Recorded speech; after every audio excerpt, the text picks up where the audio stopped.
let me take a moment and talk about Riverside.fm. It allows you to record studio quality audio and up to 4K video. When you need to record audio and video, Riverside.fm can do it. So if you're looking for a hero platform for all your recording needs, from podcasts to webinars to any video content, Riverside.fm. I've got a promo code for you where you'll receive a 30% discount on the first 3 months of your subscription. I'll give it to you twice. The promo code is SHIPIT. All one word, SHIPIT. And you'll pick up a 30% discount on your first 3 months of your subscription. Riverside.fm.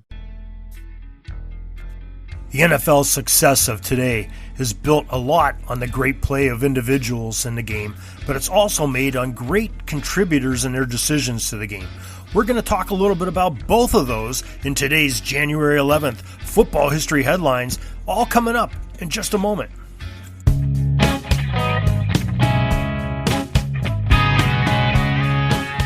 PigskinDispatch.com is a proud affiliate of the Sports History Network, the headquarters of sports yesteryear.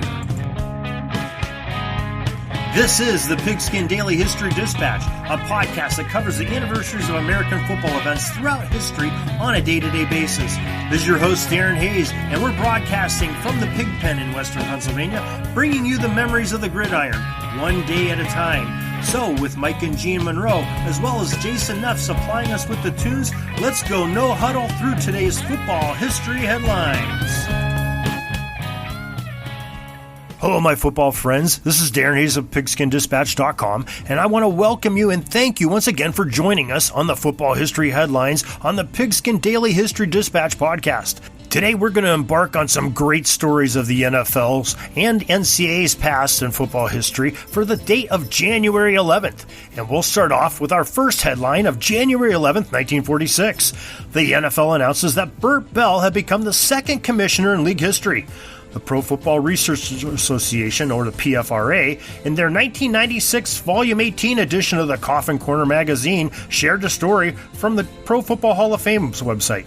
The longtime inaugural commissioner, Elmer Layden's tenure was over due to an instance where Brooklyn owner Dan Topping withdrew his team from the league to join the newly formed All-America Football Conference, or AAFC. The remaining owners agreed not to renew Layden's league contract because they thought that he was soft and not forceful enough to prevent Brooklyn's departure. The AAFC right after World War II was a definite competitor to the NFL, as the AAFC had some deep pockets, as well as they gained some star power by getting some of the great players in the NFL after the war. The NFL franchise owners then unanimously picked one of their own, fellow owner Bert Bell of the Pittsburgh Steelers co-owners, to take the position of league commissioner. For the first 2 decades of the NFL's existence, they had a president of the league. Jim Thorpe served as the president in 1920, followed by Joe Carr, who served as the head man for 19 seasons, and then Carl Stork, who was the final president, serving 2 years. In 1941, Layden was the first commissioner of the group as they moved away from the presidential title. Bell was one of the best the NFL had ever seen, and he dealt immediately with a gambling scandal at the championship game. We talked about that in one of our previous football history headlines. He wouldn't back down or sign any truces with the rival AAFC, and even instituted the 2-minute warning and signed a great TV deal. The Bell's staunch position of not giving in to the AAFC eventually paid dividends, as he basically made the fledgling league go belly up, and then Bell swept in and grabbed the AAFC's 3 best teams to merge into the NFL: the Browns, the Colts, and the 49ers. Bell really put the NFL in a better place and even competed with the popular college game and gave them equal footing. He's a true legend, and he should be remembered, and we'll talk about more about him on the February 25th edition of the Hall of Famers' birthdays. January 11, 1959, Los Angeles Memorial Coliseum. The 9th annual NFL Pro Bowl game was played as the Eastern Conference got the better of the Western Conference in a final score 28-21. According to the American Football Database website, New York Giants halfback Frank Gifford and Doug Atkins, the defensive end from the Chicago Bears, were the game's most valuable players. January 11, 1970, at Tulane Stadium in New Orleans, Louisiana, Super Bowl IV had the Minnesota Vikings taking on the Kansas City Chiefs for the right to win the Lombardi Trophy, according to the ProFootballReference.com website. The Chiefs jumped out to a 16-0 halftime lead based on 3 Jan Stenerud field goals and a rushing TD by running back Mike Garrett. The teams exchanged touchdowns in the third quarter on a Vikings Dave Osborne plunge and KC's Len Dawson's pass connection to Otis Taylor for a 46-yard touchdown. The Chiefs captured the NFL title by knocking off the Minnesota Vikings 23-7. The game's most valuable player was quarterback Len Dawson of KC. January 11, 1981, the AFC Championship game was played at San Diego's Jack Murphy Stadium. The AFC West dominated the American Conference of the NFL when the Chargers hosted the Oakland Raiders. The Oakland Raiders defeated the San Diego Chargers 34-27 to advance to the big game. On the NFC side, on the same day, January 11, 1981, at Veterans Stadium in Philadelphia, the NFC Championship game had the Philadelphia Eagles in a surprise beating the Dallas Cowboys 20-7. Head coach Dick Vermeil took the Eagles into the game on the arm of Ron Jaworski and Wilbert Montgomery and his fine rushing techniques, and Harold Carmichael, the great wide receiver, and it took them into this championship game of the NFL. January 11, 1987, Giant Stadium in East Rutherford, New Jersey. The largest crowd, 76,633, of the NFL at New York Giants Stadium had the Giants defeating Washington 17-0 in the NFC Championship game, according to OnThisDay.com. That same day, January 11, 1987, at Cleveland Municipal Stadium, the AFC Championship will forever go down in the annals of sports history as the Drive. According to SBNation.com, Cleveland fans were in an emotional high as the Browns scored on a touchdown with less than 6 minutes remaining in the fourth quarter on a 48-yard pass play from Bernie Kosar to receiver Brian Brennan, who with a spin move escaped would-be tacklers to find the end zone. Things looked even better for the Browns' frenzied crowd as Denver bobbled the ensuing kickoff and found themselves with possession at their own 2-yard line. The Broncos had not mustered a drive of any length all day against a stingy Cleveland defense, and that just added to the fever pitch of the home crowd. But a cool, calm, and collected John Elway had other things in mind. Elway and company drove the entire 98 yards of the field, including some third and long conversions, to tie the game and silence the crowd. The Broncos took the game into overtime, where Rich Karlis' field goal defeated the Cleveland Browns' Super Bowl plans as the Broncos won 23-20 in the game called The Drive. Now let's take a quick break from our headlines and let me remind you can learn more about gridiron history on our website, pigskindispatch.com, and you can contact me, Darren Hayes, at pigskindispatch@gmail.com. We'd love to hear from you. Speaking of hearing from someone who's here is one of my podcasting partners from the sportshistorynetwork.com that has a message just for you. Do you wish you knew more about the 100 seasons of the NFL? You're in luck because you found the Football History Dude podcast, where each episode is a journey back in time to learn about the rich history of the NFL. From the founding of the league in an auto showroom, all the way to what it is today, America's favorite sport and a behemoth of an industry. My name is Ernie Chapman. Football is my passion, and I want you to come along with me each week to explore the yesteryear of the gridiron. So hop on board my DeLorean and let's get this baby up to 88 miles per hour. Now that's a podcast you won't want to miss. Now let's get back to our headlines. January 11th, 1995. The Canadian Football League tried some experimental U.S. expansion by announcing Alabama's Birmingham Barracudas were granted a CFL franchise. Birmingham lasted only one season, though, per the OnThisDay.com website, as the states did not support the Canadian style of play. January 11, 1998, the AFC Championship game had Bill Cowher's Steelers up against a Denver Broncos team with wily veteran John Elway under center. Terrell Davis started scoring with an 8-yard scamper, according to the ProFootballReference.com website. Pittsburgh countered with a TD by their big back, Jerome Bettis. The Steelers' defense shut Elway and company down in the second half to make it an interesting down the stretch, but could not overcome 3 interceptions by Cordell Stewart as the Denver Broncos went on to beat Pittsburgh 24-21 to advance into the big game. January 11, 1998, at 3Com Park in San Francisco, the NFC Championship game was won by the Green Bay Packers as they outlasted the San Francisco 49ers 23-10 to advance to the Super Bowl, per the OnThisDay.com website. January 11th, 1999. Coach Marty Schottenheimer resigned as the head coach of the Kansas City Chiefs after 10 seasons. Schottenheimer had great success in the NFL as a head coach, not only with the Chiefs, but also with the Cleveland Browns a decade earlier. CBSNews.com tells how Marty's teams played well in the regular season, but his failures in the playoffs led to many disappointments to the Chiefs and Browns fans. It's a shame that he's remembered for his failures and not for the tremendous success his teams had. His 145 victories had him at the time ranked 10th in NFL history. January 11, 2004, the Philadelphia Eagles faced 4th and 26 as they trailed the Green Bay Packers by 3 in the NFC Divisional Playoff game. An ESPN.com story informs us that the final drives for the Eagles, the game all came down to this one play with 1:12 remaining. Yes, 4th and 26. Eagles quarterback Donovan McNabb launched a remarkable 28-yard strike to Freddie Mitchell on to move the sticks and keeps Philly's chances alive. The Eagles would go on to score on a David Akers field goal to tie the game at 17 and send the game into an extra sudden death session. The Packers had their chance in overtime as they had the ball, but an errant Brett Favre pass was picked off by a ball-hawking safety Brian Dawkins to set up the game-ending field goal by Akers in a 20-17 Eagles win. McNabb set postseason quarterback rushing record with his 107 yards on the ground. January 11, 2016, at the University of Phoenix Stadium. The second college football playoff national championship game had the top teams in college football face each other as the Crimson Tide of Alabama challenged the Clemson Tigers.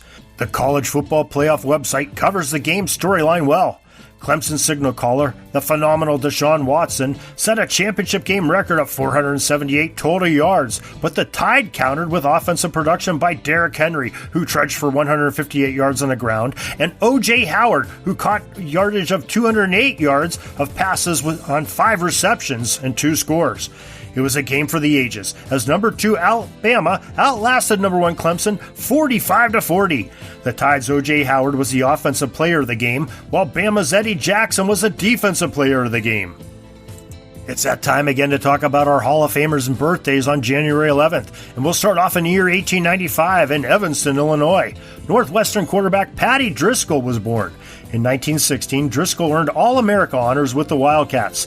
Besides Northwestern, Patty also played for the Great Lakes Naval Station team in 1918, just after World War I was concluded, according to the NFF website. Driscoll had an amazing performance in the 1919 Rose Bowl as the Great Lakes team faced the Mare Island Marine Base.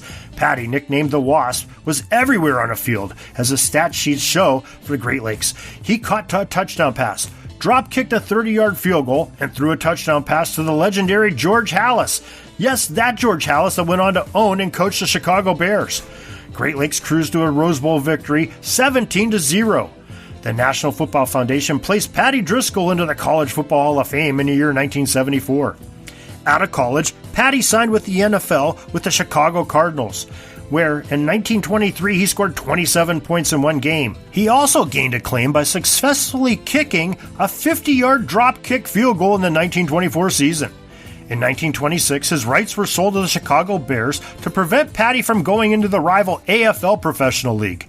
He played a total of 11 seasons in the NFL and made it on the All-Pro team 6 times. The Pro Football Hall of Fame enshrined Patty Driscoll in the year 1965. January 11th, 1973, Great Falls, Montana. Dave Dickinson, the great quarterback from the University of Montana, arrived into this life. The National Football Foundation states that Dickinson is the Grizzlies' all-time leading passer and still holds 28 of the school's records. Dave was a 2-time first-team All-American. He won the 1995 Walter Payton Award as a top player in the FCS, and Dickinson led Montana to the FCS national title that year. Dave Dickinson was voted in as the College Football Hall of Fame in 2018. After college, Dave played professionally, most notably in the CFL with the Calgary Stampeders and the BC Lions. In 2015, Dickinson was honored by being inducted in the CFL Hall of Fame. He was the league's MVP in 2000, and he won 3 Grey Cups, 1998, 2006, and 2008, according to the NFF. Dickinson had some time in the NFL, too, as in 2001 and 2002, he had a cup of coffee with the San Diego Chargers, Seattle Seahawks, Miami Dolphins, and the Detroit Lions. We want to thank you kindly once again for joining us for this episode of the Pigskin Daily History Dispatch, and we hope that you'll join us tomorrow for January 12th's great episode that we're going to have planned for you as we talk about some more great headlines and some more Hall of Fame birthdays. You can also make sure you check us out as soon as that gets released by hitting the subscribe button on your podcast player or going to your podcast provider and making sure you subscribe there to this great podcast. But you can also go to pigskindispatch.com and see what we're talking about in writing, or listen to the podcast there, or you can go to the sportshistorynetwork.com where you can find this podcast and many other great podcasts who have some excellent things to say about sports history, as well as some very talented and engaging guests. That's the sportshistorynetwork.com, and we'll see you tomorrow, folks. Peeking up at the clock, the time's running down. We're going to go into victory formation, take a knee, and let this baby run out. Thanks for joining us. We'll see you back tomorrow for the next podcast. We invite you to check out our website, pigskindispatch.com, not only to see the daily football history, but to experience positive football with our many articles on the good people of the game, as well as our own football comic strip, Cleat Marks Comics. Pigskindispatch.com is also on social media outlets, Facebook, Twitter, Instagram, and don't forget the Pigskin Dispatch YouTube channel to get all of your positive football news and history. Special thanks to the talents of Mike and Gene Monroe, as well as Jason Neff for letting us use their music during our podcast. This podcast is part of the Sports History Network, your headquarters for the yesteryear of your favorite sport. You can learn more at sportshistorynetwork.com.